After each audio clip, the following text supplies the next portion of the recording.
मुश्किल में फंसे स्वामी प्रसाद, बेटी ने भी छोड़ दिया साथ। बीजेपी बदायूं में मौर्य समाज के किसी भी नेता पर दांव लगाने की तैयारी में। सपा की ओर से शिवपाल सिंह यादव का नाम हो चुका है घोषित। स्वामी प्रसाद मौर्य ने 2 साल पहले बीजेपी से इस्तीफा दिया था और इस्तीफे के साथ ही मौर्य के बुरे दिन शुरू हो गए। मौर्य जब बीजेपी में थे तो उनकी तूती बोलती थी, कैबिनेट मंत्री थे, योगी के भी करीबी थे तो शाह के भी करीबी थे।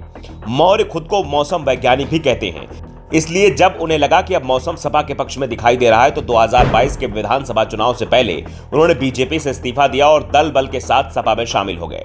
सपा ने मौर्य को विधानसभा में उम्मीदवार बनाया, उनके समर्थकों को टिकट भी दिया, लेकिन सभी हार गए। सपा की सरकार भी बन नहीं पाई।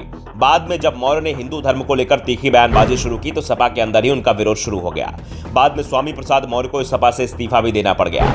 जब तक स्वामी प्रसाद मौर्य सपा में रहे, स्वामी प्रसाद की बेटी और बीजेपी सांसद संघमित्रा मौर्य के बयान अपने पिता के पक्ष में ही सुने जाते रहे।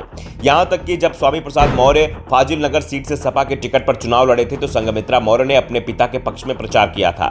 लेकिन जैसे ही स्वामी प्रसाद मौर्य ने सपा को छोड़ा और अपनी अलग पार्टी बनाई, संघमित्रा के तेवर भी अपने पिता को लेकर बदले बदले दिखाई देने लगे हैं।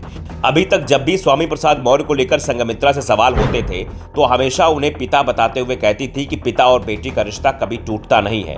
स्वामी प्रसाद मौर्य बेहद ज्ञानी व्यक्ति हैं। वो जो कहते हैं उनका कोई ना कोई मतलब जरूर होगा, उसका कोई ना कोई मतलब जरूर होता है।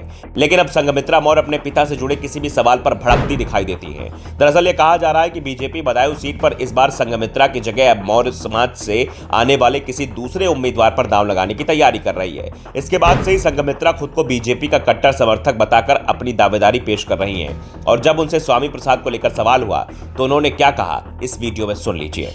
अब आपको पिता और पुत्री से उठ करके अगले सवाल पर भी आना चाहिए। ये सवाल पिछले 2-2.5 साल से सुन के मैं परेशान हो चुकी हूँ। मैं भारतीय जनता पार्टी की कार्यकर्ता हूँ, पदाधिकारी हूँ और भारतीय जनता पार्टी के लिए कार्य कर रही हूँ। तो जब कार्य जिस चीज का हो, सवाल उस पर होना चाहिए। संघमित्रा के इस बयान से एक बात तो साफ हो गई है कि स्वामी प्रसाद मौर्य के अलग पार्टी बनाने के फैसले का साथ वो नहीं देंगी। वो बीजेपी के साथ ही रहना चाहती हैं। संघमित्रा ने एक तरह से अपने पिता से उनकी पार्टी में शामिल होने और लोकसभा चुनाव लड़ने से मना कर दिया है। अगर वो चुनाव लड़ेंगी तो बीजेपी की टिकट पर ही चुनाव लड़ेंगी। संघमित्रा के तेवरों के बाद अब ये भी साफ हो गया है कि अब यूपी की राजनीति में स्वामी प्रसाद मौर्य के लिए जगह नहीं दिखाई दे रही है, क्योंकि प्रदेश के सभी प्रमुख पार्टियों ने उनके लिए अपने दरवाजे बंद कर लिए हैं। और संघमित्रा को भी इस बात का पता है कि अगर वो बीजेपी छोड़ती है तो उनके लिए किसी भी दल का दरवाजा खुला नहीं है। ऐसे में अगर उन्हें बीजेपी टिकट नहीं देती तो इसके पीछे सबसे बड़ा कारण स्वामी प्रसाद मौर्य को ही माना जाएगा। और इसी को लेकर पिता के खिलाफ संघमित्रा की नाराजगी भी अब दिखाई दे रही है। Bureau report, the such India.